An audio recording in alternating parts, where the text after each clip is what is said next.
नमस्कार। शैली संवादमा यहाँहरूलाई स्वागत छ। शैली थिएटर र नेपाल संगीत तथा नाट्य प्रज्ञा प्रतिष्ठानको संयुक्त प्रयास हो शैली संवाद। हाम्रा सपोर्टर्स रहेका छन् किताब यात्रा, गदगदशाला र टेक केयर सफ्टवेयर। शैली संवादका माध्यमबाट हामीले विभिन्न क्षेत्रमा आबद्ध व्यक्तित्वहरूसँग भलाकुसारी गर्ने जमर्को कसिरहेका छौँ। परिस्थितिको दास हुँदो रहेछ मनुवा। कुनै पनि सिर्जना वा अर्को परिस्थितिको कारण पनि परिस्थिति नै हुँदो रहेछ। हिजोसम्म हामी थिएटरमा बसेर फिजिकल्ली चाहिँ संवाद गरिरहेका थियौँ भने अब हामी भर्चुअल वेमा जुमको थ्रुबाट आउने कोसिस गरिरहेका छौँ। आज हाम्रो पाहुना हुनुहुन्छ आदरणीय रङ्गकर्मी, निर्देशक, नेपाल संगीत तथा नाट्य प्रज्ञा प्रतिष्ठानका उपकुलपति आदरणीय हरिहर सर। सर, स्वागत छ यहाँलाई। धन्यवाद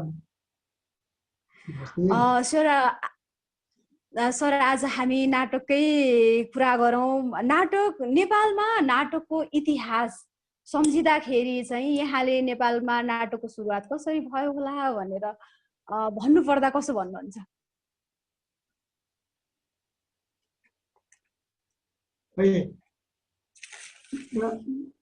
नाटक कसरी सुरु भयो भन्नु पर्दाखेरि चाहिँ विश्वभरि नाटकको सुरु जसरी भयो लगभग नेपालमा पनि त्यसै गरी नै भयो भनेर छोटकरीमा बुझ्दा हुन्छ। यद्यपि नाटकका अथवा अभिनयका उद्गम स्थलहरू के हुन् अथवा ती सोर्सेसहरू, मुहानहरू के हुन् भन्ने कुरा चाहिँ धेरै लामो व्याख्या गर्नुपर्ने हुन्छ। समग्रमा के चाहिँ बुझौँ भनेदेखि नाटक अभिनय, अभिनय नाटक, अभिनयको उद्गम बिन्दु भनेका हाम्रा रिचुअल्सहरू, हाम्रा धार्मिक संस्कारहरू, हाम्रा जीवन पद्धतिहरू र त्योभन्दा बढी चाहिँ मान्छेका आवश्यकता र चाहनाले उब्जाएका विषयहरू चाहिँ नि अभिनयका उद्गम स्थलहरू हुन् भनेर बुझ्दाखेरि चाहिँ सजिलो होला। धेरै थट्सहरू छन्, धेरै मान्यताहरू छन्। हाम्रा वैदिक मान्यताहरू छन्, हाम्रा प्राकृतिक मान्यताहरू छन्, हाम्रा वैज्ञानिक मान्यताहरू छन्, इभोल्युसनरी थ्योरीका मान्यताहरू छन्, थुप्रै मान्यताहरू छन्। अब ती मान्यताहरूलाई समग्रमा मिलाउँदाखेरि के भनेदेखि मान्छेलाई मनोरञ्जनको आवश्यकता पर्यो। मनोरञ्जनका लागि नाटकको आविर्भाव भयो, अभिनयको आविर्भाव भयो भनेर बुझ्दाखेरि चाहिँ सजिलै हुन्छ। त्यो मैले मात्रै भनेको होइन। भारतको नाट्यशास्त्र भन्ने एउटा मोटो किताब छ, त्यसमा लेखिएका कुराहरू चाहिँ मैले तपाईँको माध्यमबाट चाहिँ सुनाएको। यद्यपि अघि नै भने थुप्रै कन्सेप्टहरू छन्, थुप्रै मान्यताहरू छन्, थुप्रै सिद्धान्तहरू छन् नाटकको उत्पत्तिका विषयमा, नाटकको अथवा अभिनयका उत्पत्तिका विषय। हजुर सर, नाटकको इतिहासको विषयमा थोरै कुराकानी भयो। नाटक हिजोदेखि आजसम्मको प्रत्यक्ष साक्षी हुनुहुन्छ यहाँ। नाटक हिजोलाई सम्झिनु पर्दाखेरि, नाटक हिजो गर्दाखेरिका सहजता, असहजता, हिजो गर्ने माहौल, नाटकको आकर्षण कस्तो थियो सर? नाटक भनेको नाटक नै हो। नाटकमा नाटक गर्दाखेरि सजिलो कहिले पनि हुँदैन। नाटक गर्दा अप्ठ्यारो नै हुन्छ, दुःख नै हुन्छ र त्यो दुःखलाई भोग्दै, दुःखलाई आत्मसात गर्दै जुन नाटक गरेपछिको आनन्द हुन्छ नि, आनन्द आउँछ, त्यसले सबै दुःखलाई बिर्साइदिन्छ। त्यही नै नाटक गर्नुको सुखानुभूति हो भन्ने चाहिँ मलाई लाग्दछ। किनभने नाटक गर्नुको लागि तपाईँ हामीलाई कसैले पनि नाटक गर भनेर पठाएको हुँदैन। कलाकारहरूलाई अथवा सर्जकहरूलाई अथवा नाट्यकर्मीहरूलाई अथवा रङ्गकर्मीहरूलाई उनीहरूले स्वतः आफैले रोजेको बाटो भएको हुनाले आफूले रोजेको बाटोमा त प्रसन्नता हुन्छ नि। आर्थिक रूपले सम्पन्न नभइएला तर मानसिक रूपले सन्तुष्टि मिल्छ, ठुलो सन्तुष्टि मिल्छ।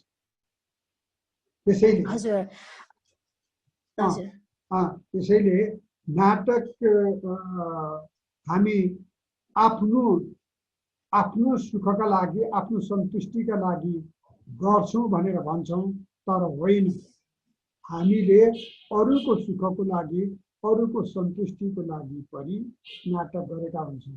अघि मैले कसरी सुरु भएको होला त नाटक भन्ने सन्दर्भमा भनेको थिएँ, मान्छेहरूमा व्यभिचार बढ्दै गयो, मान्छेहरूमा मारकाट उन्माद बढ्दै गयो, उनीहरूलाई मनोरञ्जन दिने केही पनि विषय थिएन।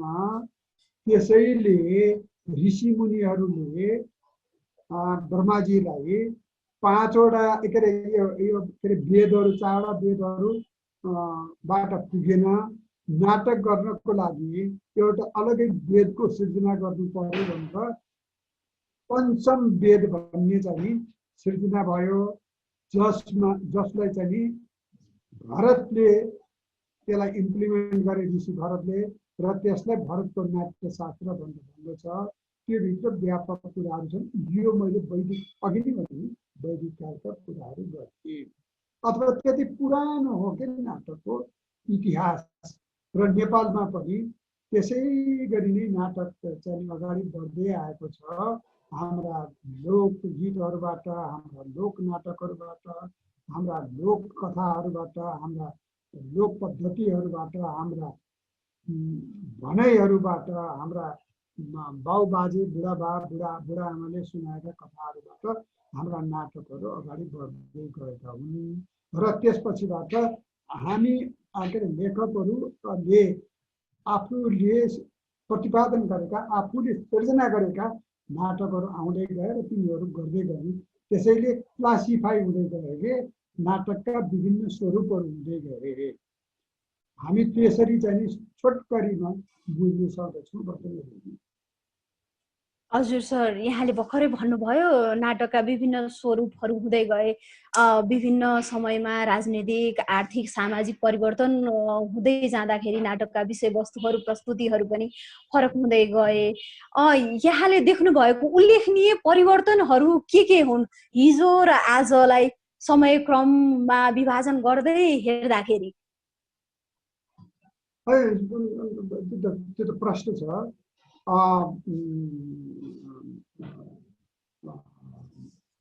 देशको के भन्छ, समग्र देशको सामाजिक संरचनामा परिवर्तन, मान्छेहरूलाई अरू सबै सुख सुविधा हुँदाहुँदै, अरू सबै भौतिक उपलब्धिहरू हुँदाहुँदै पनि मनोरञ्जन भन्ने चिज पनि अत्यन्त जरुरी हुन्छ भन्ने कुरो त हामी सबैले बुझेकै हुन्। परिश्रम पनि गर्नुपर्छ, काम पनि गर्नुपर्छ, मेहनत पनि गर्नुपर्छ, र मनोरञ्जन पनि गर्नुपर्छ, सुख पनि गर्नुपर्छ, आनन्दको अनुभूति पनि गर्नुपर्छ। त्यो उसको नैसर्गिक अधिकार हो। त हिजोका दिनमा त्यो मनोरञ्जन दिनका लागि नाटक मात्र थियो, गीतहरू मात्र थिए भनेदेखि आजका दिनमा नाटकका अलावा चलचित्रहरू पनि छन्, हो, टेली चलचित्रहरू पनि छन्, भिडियो चलचित्रहरू पनि छन्, क्लबहरू पनि छन्, रेस्टुरेन्ट बारहरू पनि छन्, रिसोर्ट्सहरू पनि छन्, स्विमिङका विभिन्न प्रोग्राम्सहरू छन्, हैन, एक्सकर्सनका विभिन्न प्रोग्रामहरू छन्, यात्राका एडभेन्चरस यात्राका प्रोग्रामहरू छन्, अथवा मनोरञ्जनका लागि मान्छेहरूले थुप्रै बाटोहरू चाहिँ सिर्जना गरिसकेका छन्। हिजो मात्र पर्फर्मेन्स थियो कि, गाना थियो, बजाना थियो, अभिनय थियो, नाटक थियो। र आज मनोरञ्जनका लागि थुप्रो साधनहरूको विकास भइसकेको छ। फरक कुरा थियो। दोस्रो कुरा, चेतनाको स्तर बढेको छ। जब शिक्षाको स्तर बढ्दै जान्छ तब चेतनाको स्तर पनि बढ्दै जान्छ। त यति चेतनशील भइसकेका छौँ हामी नेपालीहरू, र अहिलेको पुस्ताहरू यति चेतनशील र यति प्रबुद्ध भइसकेका छन् कि उनीहरू नयाँ टेस्टहरू, नयाँ स्वादका परिकारहरू पस्किउन् यो क्षेत्रमा लाग्नेहरूले भन्ने चाहना राख्छन्। र त्यो चाहना बमोजिम नयाँ नयाँ परिकारहरू पनि रङ्गमञ्चमा आइ नै रहेका छन्, जसले गर्दाखेरि नाटक अहिले सर्वग्राह्य अथवा जनताको रुचिको विषय बन्न गएको छ, जुन सुखद पक्ष हो। तेस्रो कुरो, प्रविधिको विकास यति राम्रोसँग भएको छ। हिजोका दिनमा सुरुका दिनमा नाटक गर्दाखेरि प्रविधिसम्म पहुँच यति सहज रूपमा थिएन। आज सहज रूपमा प्रविधिसम्मको पहुँच छ, अथवा प्रविधिले प्रस्तोताहरूलाई, रङ्गकर्मीहरूलाई, एक्ट्रेसहरूलाई, निर्देशकहरूलाई, रङ्गकर्म गर्नेहरूलाई चाहिँ धेरै सुविधाहरू दिएको छ, जसले गर्दाखेरि दर्शकहरूलाई सहजै रूपमा हामी बुझाउन सक्छौँ, मनोरञ्जन दिन सक्छौँ। किन भन्नुहुन्छ भने नाटकका विभिन्न पक्षहरूमध्ये एउटा अर्को सबल पक्ष र नहुने पक्ष भनेको दर्शक पनि हो। हामी we perform for the audience. हामी एक्लैले प्रदर्शन गरेर एक्लै हेर्ने त कुरो भएन। हामीले दर्शकलाई पस्छौँ, दर्शकले सहराउनुहुन्छ, दर्शकले प्रशंसा गर्नुहुन्छ, मन पराउनुहुन्छ भने हामी पनि सुखानुभूति गर्छौँ। त्यसैले हाम्रो परम कर्तव्य भनेकै दर्शकको समक्ष जाने र उहाँहरूलाई चाहिँ हामीले प्रश्न दिने। त एउटा नाटकको नत्र भने त लेखाइ मात्रै हुने हो, पठनीय नाटक मात्रै हुने हो। त्यसैले नाटक प्रदर्शनीय कला हो। त्यही कारणले नाटक अहिले प्रदर्शनमा धेरै उच्चतातिर चाहिँ आइरहेको छ, जुन प्रशंसनीय कुरो हो। त हिजोका स्थितिभन्दा आजका स्थिति कन्टेन्ट वाइज, प्रस्तुति वाइज, शैली वाइज, यी सबै कुराहरूलाई मध्यनजर गरेर हेर्दाखेरि अहिले धेरै राम्रो हुँदै आएको छ भन्ने पनि म भन्छु। यहाँलाई मैले चाहिँ सोध्नै लागेको थिएँ, अहिलेको नाटकको गतिविधिहरूलाई यहाँले कसरी निहाल्दै हुनुहुन्छ, यहाँले चाहिँ कसरी विश्लेषण गर्नुहुन्छ हिजो र आजलाई कम्पेयर गरेर भनेर सोध्न लाग्दै थिएँ। हजुरले करिब करिब समेटिदिनु भएको छ अघिकै कुरामा। फेरि पनि जोड्दाखेरि अहिलेका गतिविधिहरूको लागि चाहिँ के भन्नुहुन्छ? विभिन्न परिकारहरू आइरहेका छन्, परिकारहरूमा यहाँको चित्त बुझाइ, चित्त दुखाइ के छ सर? होइन, मेरो चित्त बुझेको छ र मैले यतिका लामो कुरा गरिरहेको छु। मैले यो प्रशंसा मात्रै गरेको होइन, मैले आफूले चित्त बुझेका कुराहरू चाहिँ गरिरहेको हो नि त। त अहिले भन्दाखेरि अहिले त मलाई दुःखद छ अवस्था यो कोरोनाका कारणले गर्दाखेरि। तर अहिले भन्नाले अहिले यो 5-7 महिनाको कुराहरू नगरौँ, प्रेजेन्ट कन्टेक्स्टमा कुरा गर्ने हो भनेदेखि नाटक असाध्यै राम्रो अवस्थामा छ। हेर्नुहोस् त, हिजो सरकारी निकायबाट खोलिएका 1-2वटा ठाउँमा नाटकहरू प्रेसिडेन्ट थिएटरमा हुन्थ्यो भने आज निजी तौरबाट रङ्गकर्मीहरूको समूहहरूले, जमातले आपसमा मिलेर खोलेका थुप्रो रङ्गकर्म गर्ने ठाउँहरू छ, जसलाई हामी नाटक घरहरू भन्छौँ अथवा नाट्यशालाहरू भन्छौँ। ती चाहिँ खुलेका छन्। अब त्यहाँ प्राय नाटकहरू भइ नै रहेका छन्, जसले गर्दाखेरि जहाँ गर्दाखेरि पनि नेपाली नाटककै विकास भएको हो नि। म त्यो रूपमा असाध्यै प्रशंसा गर्छु, मनैदेखि नै प्रशंसा गर्छु। नाटकका गतिविधिहरू बढेका छन् र नाटकलाई स्तरीयभन्दा स्तरीय रूपबाट प्रदर्शन गर्ने के अरे एउटा चलन चलिरहेको छ। बडो राम्रो कुरा हो। खालि के छ भन्नुहुन्छ भनेदेखि नाटकको लेखन पक्ष चाहिँ अलिकति कमी रहेको छ नि। अरू साहित्यका अरू विधाहरूको तुलनामा नाटकको लेखन विधा चाहिँ अलिकति कम भएको हो कि भन्ने मैले महसुस गरेको छु। नाटक एज सच, नाटककै रूपमा लेखिएर नयाँ नाटकहरू लेखेर, पुरानो नाटकहरू थुप्रै छन्, तिनीहरूलाई प्रस्तुत गर्नको लागि त तिनीहरूलाई दोहोऱ्याउँदा तेह्र्याउँदा पनि हुन्छ, नहुने होइन। तर जसै जसै समाज रूपान्तरण हुँदै जाँदैछ, जसै जसै समाजमा विभिन्न प्रकारका परिवर्तनहरू हुँदै जाँदैछन्, त समाजलाई प्रतिबिम्बित गर्ने किसिमका नयाँ टेक्स्टहरूमा आधारित विषयहरूमा आधारित नाटकहरू लेखिने हो भने अहिले गर्ने थुप्रो छन्, लेखिने काम चाहिँ अलिकति कम भएको छ। त्यसकारण चाहिँ अहिले रङ्गकर्मी साथीभाइहरू भाइ बहिनीहरूले नाटक यसर्थ नाटकको फर्मेट जुन छ, नाटक भन्ने जुन लेखिएको हुन्छ त्यो मात्रैमा भर नपरेर राम्रो लाग्ने सुन्दर लाग्ने कथाहरूलाई, लघु कथाहरूलाई, काव्यहरूलाई लिएर पनि नाटक गरिरहेको तपाईँ हामीले देखेका छौँ, जुन आफैमा मलाई लाग्छ अत्यन्त स्तुत्य कार्य हो, प्रशंसनीय कार्य हो। त्यसैले नाटक त अहिले हामी विश्व रङ्गमञ्चसँग तुलना गरेर हेर्ने हो भने हामी पछाडि छैनौँ, धेरै पर छैनौँ। हामी सँगसँगै दौडिरहेको जस्तो चाहिँ देखिरहेको छु। यो विभिन्न रङ्गकर्मीहरूका समूहहरू छन्, नाट्यघरहरू छन्, नाट्यशालाहरू छन्। ती नाट्यशालाहरूमा प्राय जसोमा चाहिँ हेर्नु गइरहेको हुन्छ विभिन्न नाटकहरू। मलाई अत्यन्त आनन्द लाग्छ, खुसी लाग्छ। म एउटा यही क्षेत्रमा जीवन बिताएको व्यक्ति भएको हुनाले, नाट्यकर्ममै आफ्नो जीवन बिताएको हुनाले मैले चाहिँ आफूलाई असाध्यै इन्भल्भ गराइरहेको हुन्छु, खुसी लाग्छ। उपकुलपति भनेको कुरो त पदीय एउटा कुरा न हो, जुन केही समयको लागि 2 वर्ष 4 वर्षको लागि हुन्छ, त्यसपछि सिद्धिन्छ। तर मेरो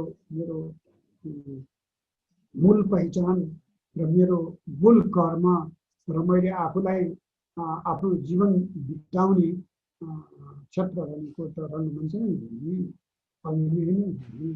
त्यसैले रङ्गमञ्चमा भएका गतिविधिहरू देख्दाखेरि म प्रसन्न हुन्छु, खुसी लाग्छ, मलाई चित्त दुखाइ छैन, गुनासो।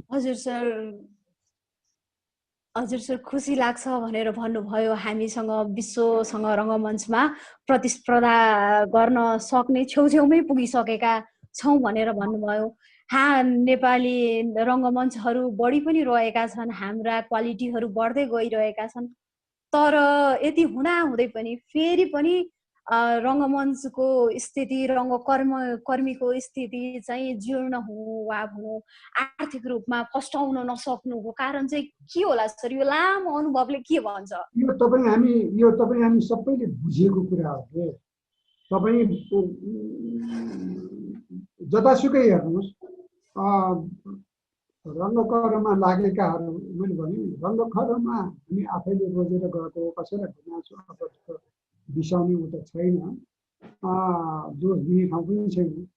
तर रङ्गकर्म गर्नेहरू अरू व्यवसाय गर्नेहरू भन्दा दुखी नै, आर्थिक रूपमा सम्पन्न कहीँ पनि छैन, आर्थिक रूपमा सम्पन्न कहीँ पनि छैन। हामी अरू राष्ट्रहरूको पनि हेरौँ, बुझ्दछौँ, हामी सुन्दछौँ, अधिकांश रङ्गकर्मीहरूले दुःख गरेर रङ्गकर्म गरिरहेका छन्। सायद त्यसैले उनीहरूले सन्तुष्टि पाउँछन्, त्यसैले उनीहरूमा स्वाभिमान हुन्छ, त्यसैले उनीहरूले आफूलाई अरूभन्दा हामी पृथक छौँ, किनभने हामीले धेरै ठुलो रङ्गकर्मीको अभिभार बोकेर आएका छौँ भनेर गर्व गर्छ होला भन्ने जस्तो मलाई लाग्छ। हामीले दुःखमा सुख खोजिरहेका छौँ, हामी दुःखमा पनि रमाइरहेका छौँ। संसारका प्राय जसो ठाउँमा अरूको तुलनामा सिनेमा हेर्नुहोस्, टेलिभिजन हेर्नुहोस्, मैले पर्फर्मिङ आर्ट्सका कुराहरू गरेको, अथवा अरू नै व्यवसायका त कुरै छोडौँ, उद्योग गर्नेका कुरा छोडौँ, अरू व्यवसायमा भन्दा रङ्गकर्म गर्नेहरूले अपेक्षा गरिएको जस्तो सुखको जीवन बिताउन चाहिँ छैन। होला 2-4 जना होलान्, त्यो 2-4 जना प्रतिशतमा ज्यादै न्यून मात्रामा होलान्, तर त्यो चाहिँ त्यति एक्जाम्पल दिन सक्ने किसिमको चाहिँ हुँदैन। म चाहिँ समग्रमा भन्नु पर्दाखेरि रङ्गकर्ममा लागेकाहरूले जेन तेन जीवन धानेका हुन्छन् र त्यसैमा गर्व। हजुर, गर्व आफ्नो ठाउँमा छ, गरिरहेका छौँ र त छौँ। फाइनेन्सियली चाहिँ सस्टेन हुन गाह्रो भएको हुँदाखेरि चाहिँ प्रतिभाहरू पलायन भइरहेका त छैनन् भन्ने लाग्दैन सर हिजोको लाग्छ दिनमा? लाग्छ हजुर लाग्छ लाग्छ किनभने उनीहरूको पनि ऊ पनि एउटा व्यक्ति हो, ऊ पनि एउटा छोरा हो या छोरी हो, ऊ पनि एउटा बाबु हो या आमा हो, ऊ पनि एउटा दाइ हो या भाइ हो या दिदी हो या बहिनी हो। त उसको पछाडि पनि परिवार छन्, उसले परिवारलाई हेर्नुपर्ने हुन्छ, उसको परिवारप्रतिको कर्तव्य पनि हुन्छ। अनि अनि जब काम गर्दै जाँदाखेरि उसले जब आफूलाई आर्थिक रूपले यद्यपि केही गर्न सक्ने अवस्थामा देख्दैन, अनि त्यसपछि केही गर्न सक्छु कि भन्ने वैकल्पिक बाटो खोज्नु त्यो मानवीय स्वभाव हो। र त्यही स्वभाव अनुसार चाहिँ वैकल्पिक बाटोको खोजीमा र आफूलाई अत्यन्त विपन्नताबाट केही बाँच्न सक्ने बलियो आधार खोज्नका लागि यताउता जान्छन्, जसलाई मैले चाहिँ बिल्कुलै गलत बाटो रोज्यो र गलत काम गर्यो भनेर चाहिँ म भन्दिनँ। अब हेर्नुहोस्, अब देश अब यो चाहिँ के छ भन्नुहुन्छ भने सापेक्षिक छ कि यो कुराहरू। हजुर देशको विकासको गति सँगसँगै देशको विकासको गति सँगसँगै चाहिँ नि हरेक कुरामा विकास हुँदैछ। कृषकको जीवन स्तर के अरे बढ्यो, व्यवसायको जीवन स्तर बढ्यो, श्रमिकहरूको जीवन स्तर बढ्यो। हामीले हाम्रा प्रोडक्ट्सहरू आफ्नै देशमा स्वदेशमा प्रस्तुत गरेर अथवा बिक्री गरेर आफूलाई जीवन धान्न सक्ने, आफूलाई जियाउन सक्ने, आफूलाई सम्पन्न बनाउन सक्ने वातावरण बन्नु भनेको त देशका अरू कम्पोनेन्टहरूसँग पनि रिलेटेड हुन् जस्तो चाहिँ मलाई लाग्छ। त्यसैले समग्र देशको उन्नतिमा हरेक व्यक्तिको, हरेक नागरिकको उन्नति हुन्छ जस्तो चाहिँ मलाई लाग्छ। र हाम्रो रङ्गकर्मको पनि उन्नति त्यसै गरी नै हुने हो जस्तो चाहिँ मलाई लाग्दछ। म व्यक्तिगत रूपमा म त्यो सोच्छु। त्यसैले जहिले पनि भन्छु, हाम्रा लगभग 3 करोड नेपाली जनता छौँ। लगभग 3 करोड नेपाली जनता समक्ष हामीले हाम्रा प्रस्तुतिहरू लिएर गएर 1 रुपियाँ टिकट या 2 रुपियाँ टिकटमा मात्रै देखायौँ भने पनि 50% अफ द होल पपुलेसन जाँदाखेरि 1.5 करोड छोड्नुहोस् 50 लाख जनतामा हामीले हाम्रा प्रस्तुतिहरू देखाउने सुविधाहरू प्राप्त गर्न सक्यौँ। बाटो घाटो, बस्ने जाने आउने हो, त्यहाँ देखाउने सम्मका सुविधाहरू हामीले प्राप्त गर्न सक्यौँ भनेदेखि त मलाई लाग्छ किन हामी बाँच्न सक्दैनौँ। सक्छौँ, सजिलै रूपबाट सक्छौँ। अलिकति अर्थोपार्जन पनि हुन जान्छ। अर्थोपार्जन हुनु नै हाम्रो लागि चाहिँ बाँच्ने आधारहरू हो जस्तो चाहिँ मलाई लाग्छ। त्यसैले यसमा भर पर्छ कि बारम्बार भन्ने गर्छ, हरेक अब त प्रदेश छन्, स्थानीय सरकार छ, प्रत्येक स्थानीय सरकारले आफ्नो ठाउँमा चाहिँ थिएटर बनायो, सभा हललाई थिएटरको रूपबाट चाहिँ विकास गर्यो हो। जिल्लाहरूले त्यही अनुसारको चाहिँ के अरे थिएटर मल्टिपर्पज चाहिँ विकास गरिदियो। अनि त्यसपछि रङ्गकर्मीहरूले चाहिँ गएर आफ्नो रङ्गकर्म गर्न पाउँछन्, नाटक देखाउन पाउँछन्, अरू साङ्गीतिक प्रोग्राम देखाउन पाउँछन्, नृत्यहरू देखाउन पाउँछन्, टिकटमा देखाउन पाउँछन्। दर्शकहरू पनि आह्लादित हुन्छन्, बाफरे हामीले यस्तो राम्रो नाटक हेर्न पायौँ, यस्तो राम्रो कृति हेर्न पायौँ भनेर खुसी हुन्छन्। त कलाकारहरूलाई पनि सपोर्ट हुने र दर्शकहरूले पनि मनोरञ्जन र ज्ञान पाउने हुनाले यो चाहिँ अब देश विकासको क्रमसँगै पनि जोडिन्छ जस्तो चाहिँ मलाई लाग्छ। देश विकासको क्रमसँगै विभिन्न कुराहरू जोडिँदै जानेछन्, हिजो जानेछन्, अब त्यस्तै हुन्छ होला। हिजो चाहिँ राज्यले नाटकलाई हेर्ने दृष्टिकोण कस्तो थियो, अहिले राज्यले नाटकलाई हेर्ने दृष्टिकोण कस्तो रहेको छ सर? उस्तै थियो कि केही फरक थियो कि? म चाहिँ मूलतः राज्यले नाटकलाई कसरी हेर्छ भन्ने भन्दा पनि आम जनताले नाटकलाई कसरी हुन्छ? प्याट्रोनाइजेसन भनेको आम दर्शकले दिने, आम जनताले दिने। कलाकारको लागि सबभन्दा ठुलो संरक्षक भनेको आम जनता, नाटकको लागि संरक्षक भनेकै दर्शक जनता। त्यसैले आम जनताले दर्शकलाई कलाकारलाई र नाटकलाई कसरी पेट्रोनाइज गरेका छन्, कसरी संरक्षण प्रदान गरेका छन् भन्ने कुरामा चाहिँ निर्भर रहन्छ। त्यसैले हाम्रा प्रस्तुतिहरू बढीभन्दा बढी दर्शक समक्ष पुर्याउने वातावरणको सिर्जना हामीले गर्न सक्नुपर्छ भन्ने चाहिँ मलाई लाग्छ। वातावरण सिर्जना चाहिँ कसरी हुन्छ होला त सर? यस्तो यस्तो बाटो अपनाउन पाएदेखि हुन्थ्यो भनेर भन्नु पर्यो भने यहाँले के भन्नुहुन्छ? त्यो सुविधा लिन अघि मैले भने यो प्रश्नको जवाब मैले यत्र भनाइमा चाहिँ राखिसकेको छु जस्तो लाग्छ। यो बढीभन्दा बढी नाटक प्रदर्शन गर्दै गर्नु कुरा होइन कि, यो कुरा गरेर केही हुनेवाला छैन, काम गरेर हुने हो।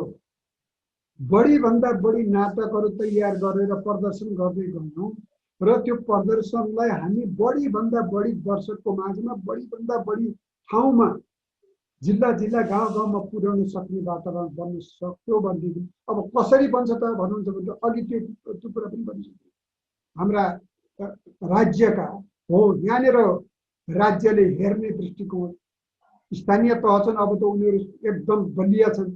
स्थानीय तहले आफ्नो ठाउँमा नाटक देखाउने ठाउँ पनि बनाइदिएदेखि राम्रो हुन्थ्यो। बाँकी काम त हामी कलाकारहरूले गर्छौँ नि, रङ्गकर्मीहरूले गर्छौँ नि, सङ्गीतकर्मीहरूले, नृत्यकर्मीहरूले गर्छौँ नि, प्रस्तुति गर्ने काम त हामी गर्छौँ। कमसे कम आफ्नो ठाउँमा जाने रङ्गकर्म गर्न सक्ने ठाउँ बनाइदियो, प्रदेशले बनाइदियो। अनि हामी जति छरिन सक्यौँ, बढीभन्दा बढी दर्शकमा जान सक्यौँ, त्यति नै चाहिँ हामीलाई सजिलो हुने हो भन्ने कुरा त निर्विवाद नै छ।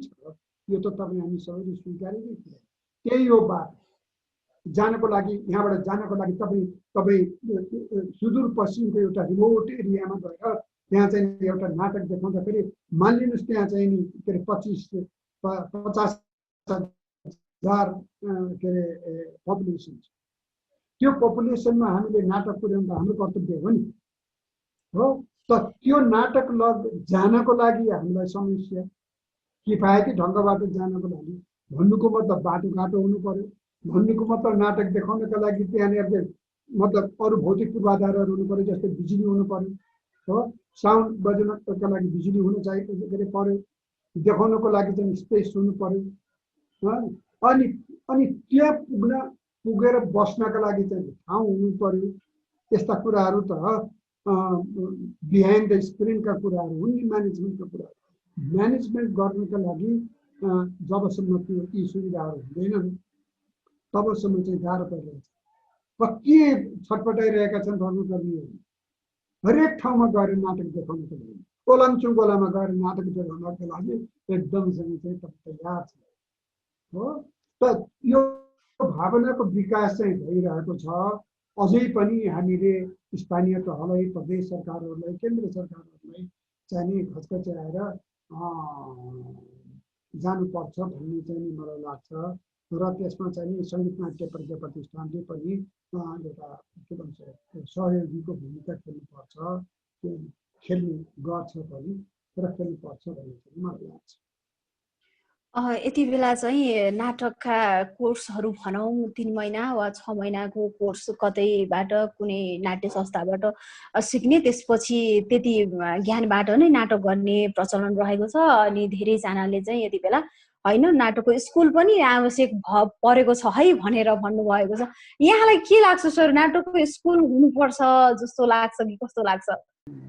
अब ट्रेनिङ भनेको चाहिँ नि पलिसिङ गर्ने धेरै ठुलो एउटा माध्यम हो, एउटा तरिका हो।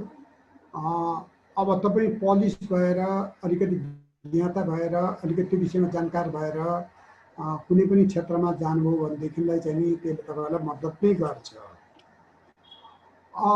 तर प्रतिभा सम्पन्न व्यक्ति छ भनेदेखि उसले ट्रेनिङको आवश्यकता पर्दैन भन्ने सोच छ होला।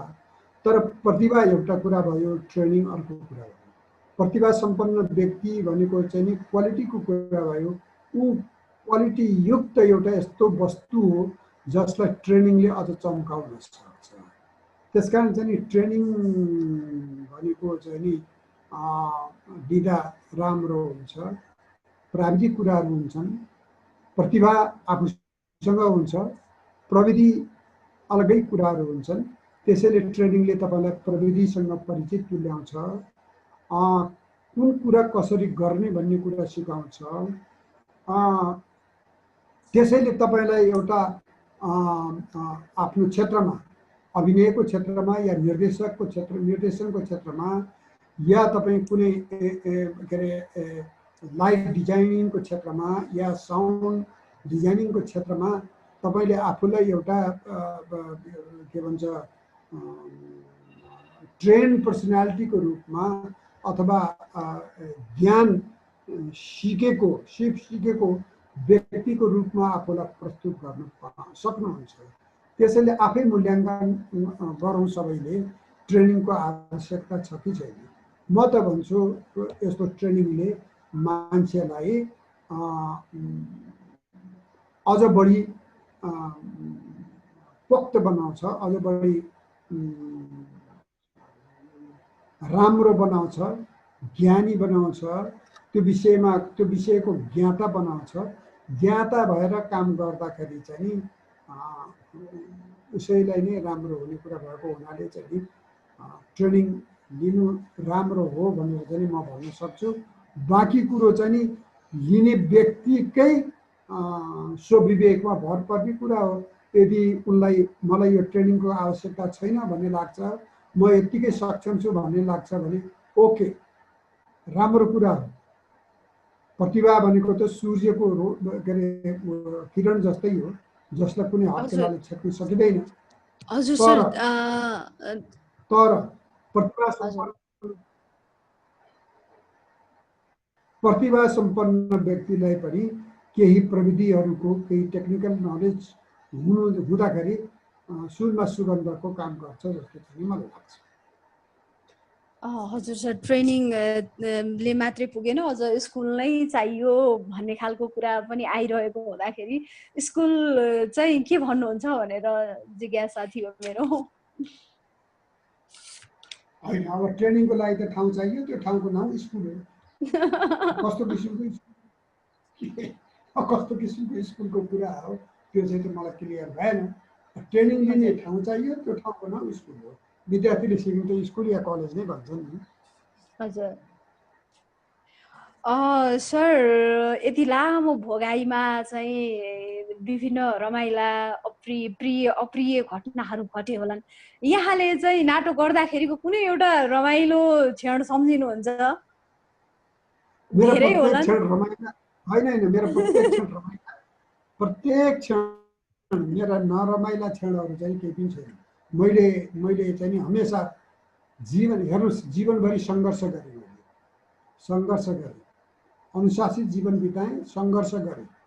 त्यसैले सङ्घर्ष गर्ने क्रममा चाहिँ नि धेरै अनुभूतिहरू हुन्छन्, तिता मिठा अमिला टर्रा पिरा अनुभूतिहरू हुन्छन्।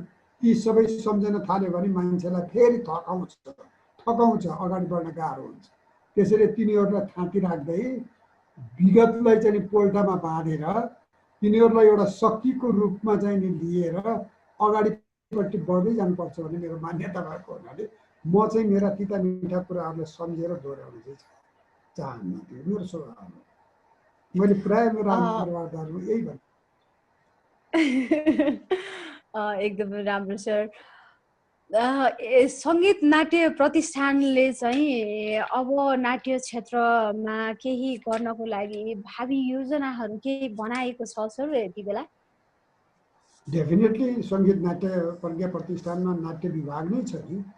त्यही नाटकको विकास गर्नका लागि अथवा नाट्य गतिविधिहरू गर्नका लागि नै नाट्य विभाग पनि छ। यो भित्र नृत्य विभाग छ, सङ्गीत विभाग छ, क्लासिकल सङ्गीत विभाग छ होइन, त विभिन्न विभागहरू त यसैको लागि छन् नि। त विभागहरूका आफ्ना योजनाहरू छन्, ती योजना अनुसार चाहिँ काम चाहिँ पक्कै पनि हुन्छन्। आशा गरौँ चाहिँ बिस्तारै चाहिँ सबै सिचुएसन ठिक होस्, नाटकको चाहिँ झन् माहौल राम्रो हुँदै जाओस्, फस्टाउँदै जाओस्, आशा गरौँ। सर, जाँदा जाँदै यहाँले चाहिँ नयाँ पुस्तालाई इन्करेज गर्नको लागि नाटक क्षेत्रमा आउनको लागि वा जो भइरहनु भएको छ, रहिरहनु भएको छ, उहाँलाई केही सन्देश दिन पर्यो भने के भन्नुहुन्छ? होइन, मैले सन्देश या उपदेश इत्यादि चाहिँ नि दिने बानी छैन मेरो, किनभने म त्यो सन्देश उपदेश दिने मान्छे होइन, म साथीभाइ नै हुँ।